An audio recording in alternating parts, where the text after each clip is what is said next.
her putting her story out there, and we wanted to make sure we could use our voices and say it in our way.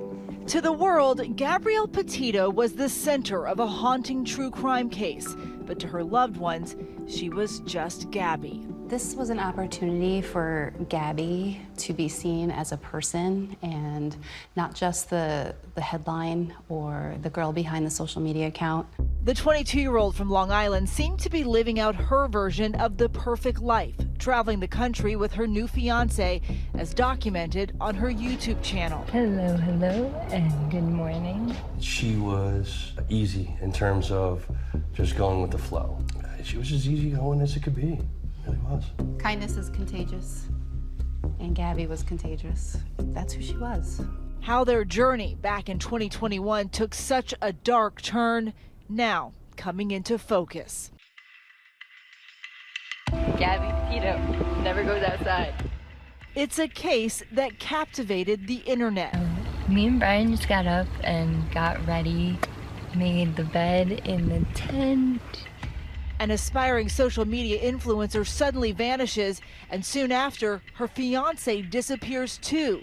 Then, about a week after being reported missing, human remains were discovered, consistent with the description of Gabby Petito. They told you first. They said, we found remains consistent of your daughter. I remember I was crying, and I said, you have to be sure, I have to be sure if I'm making this phone call. They showed me pictures. And I confirmed it was our daughter. Her fiancé, Brian Laundrie, later admitting to the unspeakable crime.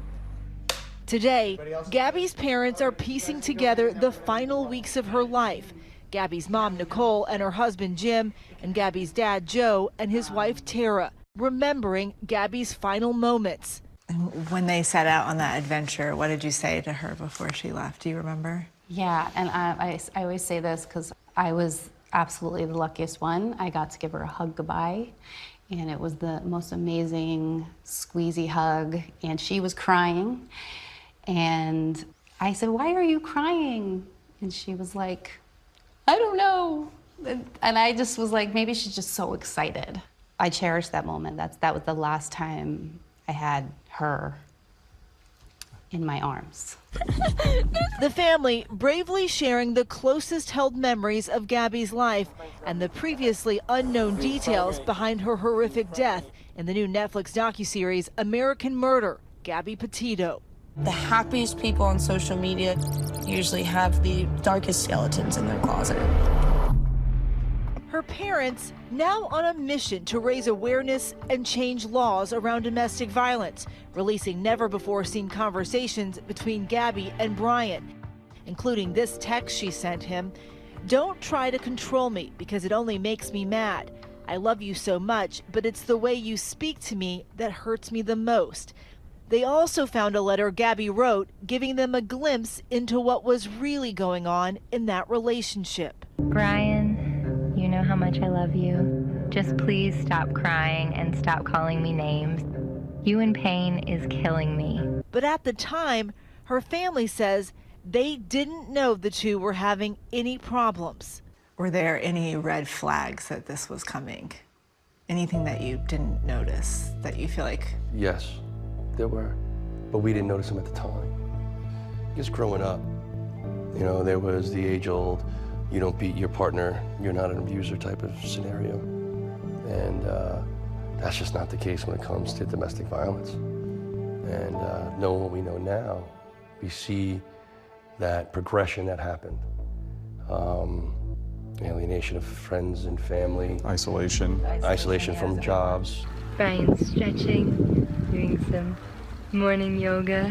Gabby and Brian were part of the so-called van life trend of social influencers, driving across the country, documenting their road trip on YouTube, TikTok, and Instagram. We are right outside Capitol Reef right now in a free dispersed camp spot. They left New York July 2nd, their social media accounts soon filling up with pictures and videos of their travels over the following weeks. I looked at Brian and I said, you better take good care of her, keep her safe. And he was like, I will. For a while, Gabby and Brian's trip seemed to be going well. But But newly uncovered video featured in the documentary seemed to show tension growing between the couple. We have this nice big open floor for you to keep your dirty feet. Behind the scenes, Gabby and Brian would get into arguments. Okay, no, turn it back. Turn on the remote. Yes, and then we stopped. They ran up and down the sidewalk. He proceeded to hit her, hopped in the car, and they drove off. On August 12, 2021, a random stranger calling 911 after seeing Gabby and Brian fighting. Police in Moab, Utah pulled the couple over near the entrance to Arches National Park. What's going on? How come you're crying? I'm sorry, we've just been fighting this morning. Some personal issues. The officers talking to Brian and Gabby separately. If you wanted to be with her again tomorrow, Take your radio. did you get hit in the face?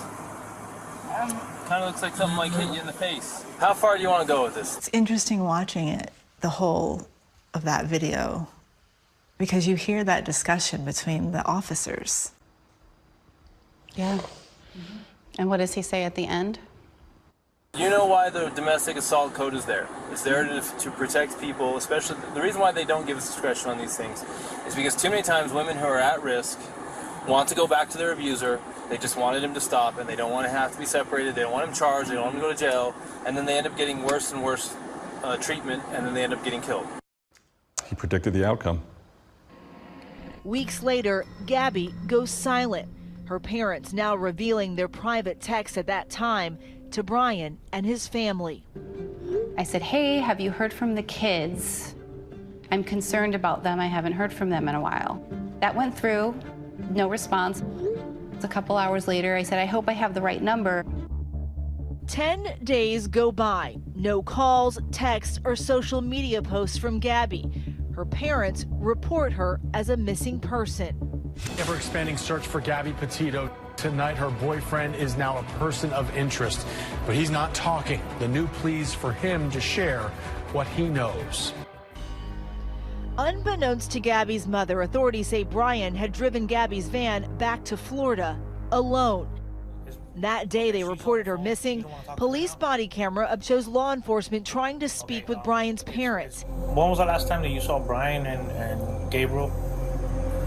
Well, Brian is here. Brian is here? Yeah, and that's all I'm going to say. The search intensifying when a couple remembered they had seen a white van in the Teton National Forest in Wyoming. Police, who had been searching the entire area, were able to pinpoint within 1,000 feet where Gabby's remains were. They came in and they said, we found remains consistent of your daughter. I remember I was crying, and I said, you have to be sure, I have to be sure if I'm making this phone call. And they did.